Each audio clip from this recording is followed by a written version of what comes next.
Hello student, our today's topic is liquid state. Last video तक हमने complete किया था हमारा गैसियस स्टेट, जहाँ पे we studied the characteristic of gas, then the different laws of gas, that is Boyle's law, Charles law, Avogadro's law, partial Dalton's law, partial pressure. Even we have seen one equation also, ideal gas equation. तो ये सारा topic था about the gas state. Now in this chapter only we are going to concentrate on the liquid state, not in detail actually, short topic ही है liquid state. We have to see the characteristics of a liquid state and then few property we are going to learn over here. ठीक है, so start करते हैं liquid state. See, any matter when present in a liquid state, but obvious compared to the solid state, the intermolecular force of attraction is little bit less. But if we compare the intermolecular force of attraction of a liquid particle compared to the gaseous particle, so the force of attraction is little bit more compared to gas. Correct, no? Okay, so we can say that the liquid state is an intermediate state between solid and the gas state. ठीक है, liquid state क्या है? It is the intermediate state between the solid and the gaseous state. Okay, generally क्यों intermediate state कहा जाता है? Because the molecule of liquid states are held together by moderately strong intermolecular force. Understood? The molecule of liquid state held together by moderately strong intermolecular force, not so high, not so low. If the intermolecular force is very much higher, it is said to be the solid. Intermolecular force is very much less, then it is said to be the gas. But not high, not low, moderate intermolecular force, so that matter appear in a liquid state. And this liquid actually can move within liquid, and in fact that molecule can be moved within the liquid. In short, we can say that the liquid substance or the liquid state do have the fluidity property. Understood? The liquid do have what? The fluidity property.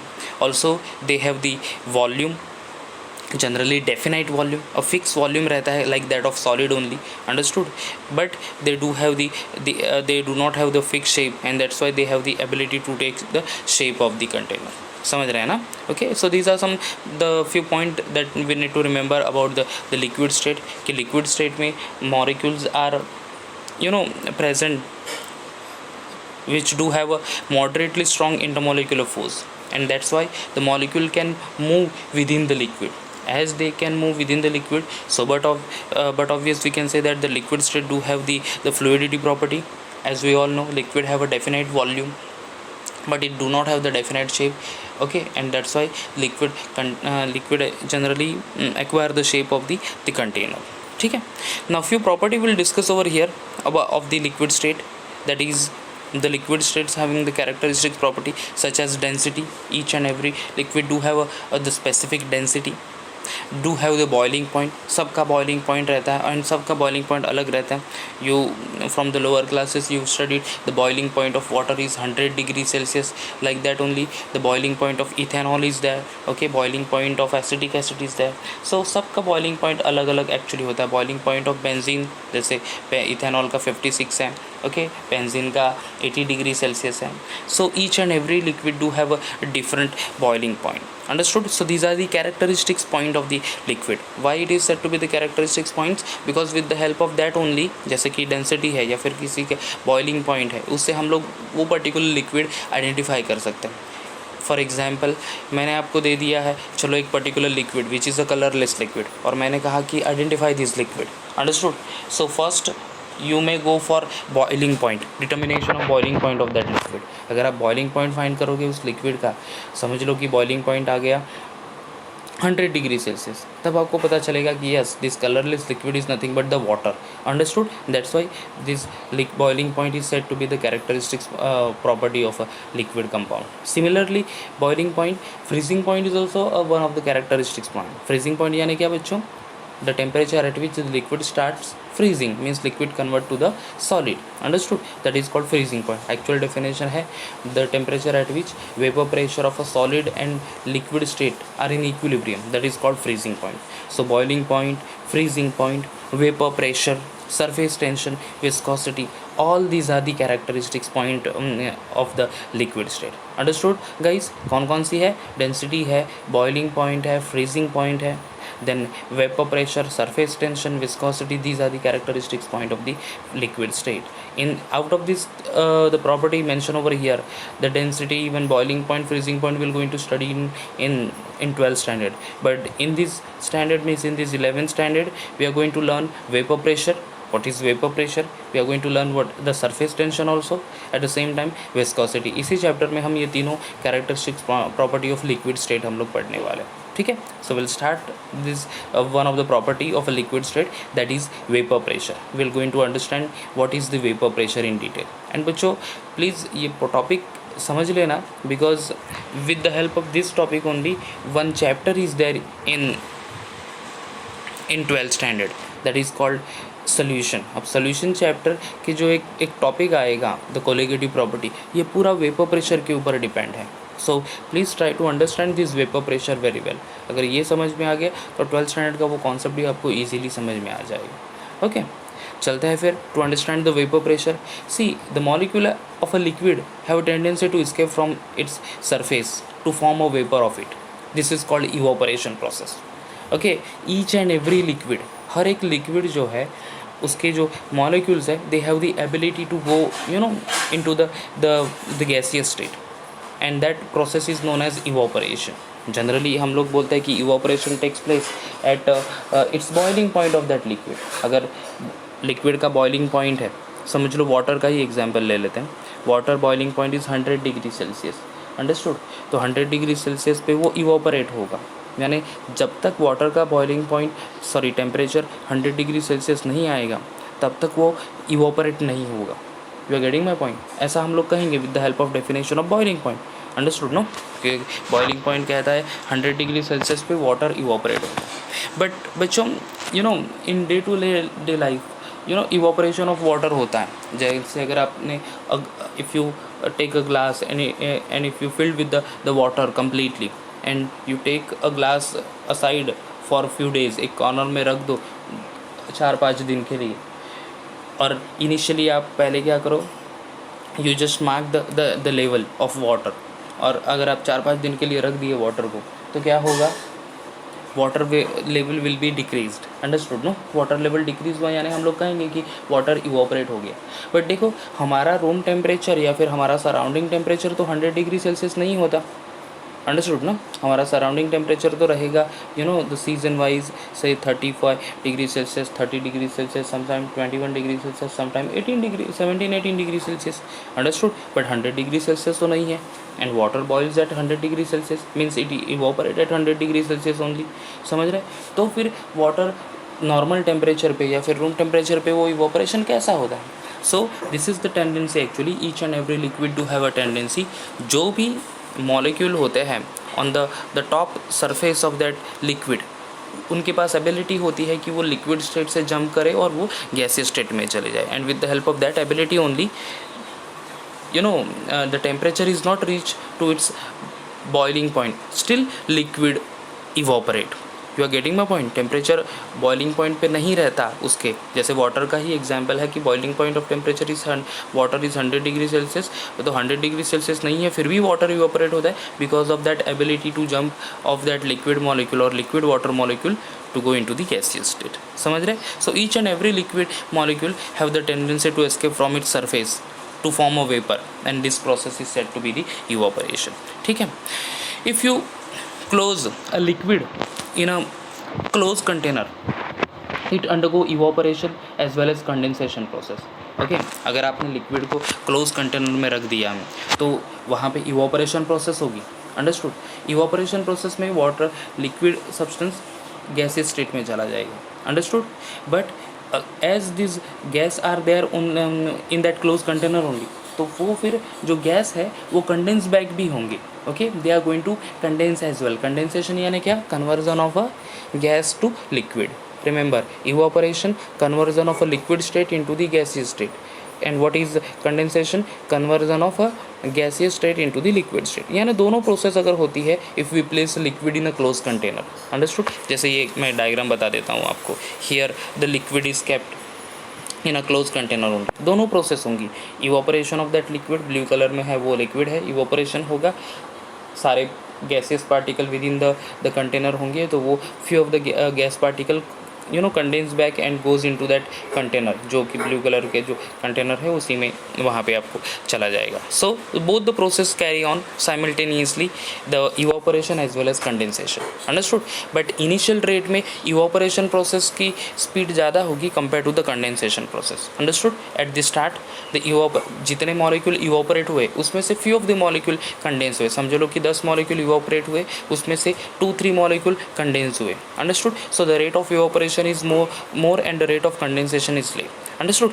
At equilibrium यानी जब दोनों process evaporation and condensation same हो जाएगी, जिस speed से evaporation हो रहा है उसी स्पीड से कंडेंसेशन भी होगा after some time. Okay, that process is said to be the equilibrium process और condition is said to be equilibrium condition. So at equilibrium the rate of evaporation and the rate of condensation are equal. Understood. Equilibrium condition यानी ऐसी condition, यानी ऐसी stage आ जाएगी एक बार कि जिस speed से इवापोरेशन हो रहा है लिक्विड का, लिक्विड टू गैस, उसी स्पीड से गैस टू लिक्विड होगा कंडेंसेशन, यानी दोनों की स्पीड सेम होगी. And that condition in that container is said to be equilibrium condition. Understood. So at equilibrium the rate of evaporation is exactly equal to rate of condensation. Understood. So equilibrium condition पे जो भी vapour होंगे in that close container and that actually exerting some sort of a pressure on the walls of the container, that is said to be vapor pressure. I repeat, equilibrium condition में जो भी vapors होंगे in the closed container, understood, and वो vapor definitely going to be exert some sort of a pressure on the walls of the container only, that is said to be the vapor pressure or saturated vapor pressure. See the definition over here. The pressure exerted by the vapor in equilibrium, understood, means in equilibrium condition, the pressure exerted by vapor in equilibrium with the liquid is known as saturated vapor pressure or vapor pressure simply. Understood. You can see over here on in the bold form कि definition लिखा है vapor pressure का. The pressure exerted by a vapor in in equilibrium with liquid is known as saturated vapor pressure or simply vapor pressure. समझ गए vapor pressure क्या है? Okay. See, will understand again with the help of a diagram over here. ये यहाँ पे आप एक close container देख सकते हो. Okay, one beaker is there containing liquid. एक बीकर है सेंटर में जहाँ पे लिक्विड है, एक क्लोज वेसल है. अंडरस्टूड. और वहाँ पे राइट साइड में देर इज़ अ क्या कैसा रहता है mercury manometer which actually use to measure the vapour pressure over here. concentrated in the central part, that is in the on the liquid only, or you can say beaker में है liquid, समझ लो वो water ही है. अब water initially क्या होगा, water के जो molecule होंगे at the top level, at the top liquid level, understood, वो molecule liquid state से jump होके कहाँ पे आ जाएंगे, in a gaseous state. few of the molecule goes into the gaseous state. That process is evaporation. अब उसमें से समझ लो कि as I said earlier कि 10 molecule evaporate हुए, so 10 molecule में से 2 to 3 molecule condense back into the liquid state again. Understood. ये process होती रहेगी, evaporation, condensation, evaporation and condensation. एक time ऐसा आ जाएगा in this closed container where rate of evaporation is exactly equal to rate of condensation. जिस speed से liquid water molecule goes into the gaseous water molecule यानी water vapor में convert होंगे, उसी speed से water vapour condense the water molecule into the liquid water. Understood. जिस speed से evaporation होगी उसी स्पीड से कंडेंसेशन होगा. जिस स्पीड से लिक्विड टू वेपर हो रहा है उसी स्पीड से वेपर टू लिक्विड होगा. ओके, अब कहेंगे हम लोग द इक्विलिब्रियम कंडीशन आगे बार हो गई. अब इक्विलिब्रियम कंडीशन पर जो भी प्रेशर होगा, जो भी गैसेस मॉलिक्यूल होंगे या फिर वाटर वेपर होंगे, अंडरस्टूड, वाटर गैस पार्टिकल्स की तो ये है प्रॉपर्टी है कि in a gases state the molecules are in random motion. Okay, during the motion they collides with each other, the collides on the walls of the container as well. तो definitely जो water vapour होंगे वो container के walls पर collide होंगे, container के walls पर collide होंगे. So some sort of a pressure definitely they are going to exert on the walls of the container only, and that pressure which is exerted by vapors of that liquid is said to be the vapor pressure. समझ रहे? The pressure exerted by vapors of any liquid in equilibrium condition, it is said to be the vapor pressure. समझ गए बच्चों what is vapor pressure is? समझ रहे? So the diagram to understand the vapor pressure of a liquid. Okay, आगे बढ़ता है फिर the factor affecting on vapour pressure. There are two major factor which affect on vapour pressure. ये दो factor है. One is nature of liquid, second one is temperature. अब nature of liquid में क्या है? The liquid have relatively weak intermolecular forces, possess high vapor pressure. Okay, liquid which are have weak intermolecular forces, these are generally possess high vapor pressure. अब weak intermolecular force यानी देखो बच्चों two types के liquid होते हैं. One is volatile liquid, second one is non volatile liquid. Volatile liquid यानी room temperature पे, normal temperature पे इवोपरेट होने वाले, जैसे पेट्रोल है, डीजल है, इसके बाद हम लोग बोल सकते हैं कि इथेनॉल, इवन एसीटोन. एसीटोन यानी जो गर्ल्स नेल पेंट निकालने के लिए यूज़ करता है वो liquid, that is called acetone. So these sort of things are this sort of a compound are the volatile liquid. अब नॉन वोलाटाइल लिक्विड कौन सा है? और water is a non volatile liquid जो रूम टेम्परेचर पे easily evaporate नहीं होता. You are getting my point. So जो नॉर्मली इवोपरेट हो जाता है या फिर हम लोग बोलते हैं ये उड़ जाएगा ये सब्सटेंस. ओके, तो this are called volatile liquid. So volatile liquid generally possess weak intermolecular forces, and that's why compared to non-volatile liquid, volatile liquid possess or shows high vapor pressure. So nature of a liquid is important. Nature of liquid में ये हमें याद रखना है कि volatile liquid gives the high vapor pressure compared to the non-volatile liquid. That is one thing. Understood? Second one is temperature. अब temperature पे क्या होगा? Okay, if the temperature is higher, conversion of a liquid to gas is higher, or rate of conversion of a liquid to gas is it's definitely at the higher side, and that's why it exerts the high vapor pressure. अगर temperature कम है तो conversion of a liquid to gas will be at the slow rate, and that's why rate of vapor pressure will be less. ठीक है? When a liquid is heated, its temperature rises and its vapor pressure is also increases. समझ रहे हैं? Temperature अगर increase हुआ of particular liquid, so definitely vapour pressure उसका increase होगा. Temperature अगर डाउन हुआ तो वेपर प्रेशर डिक्रीज़ होगा. ठीक है? What is the unit of vapour pressure? See, vapour pressure is generally measured in manometer, but the common unit use to represent vapour pressure is torr, TORR. जो ऐसा unit है actually manometer, but common unit जो हम लोग use करते हैं for the small quantity that is torr. So 1 torr is equal to 1 mmHg. Understood the relationship of mmHg? 1 torr is equal to 1 mmHg. So this is all about the vapor pressure. The next two property, that is surface tension and the viscosity, we are going to see in the next video. Thank you.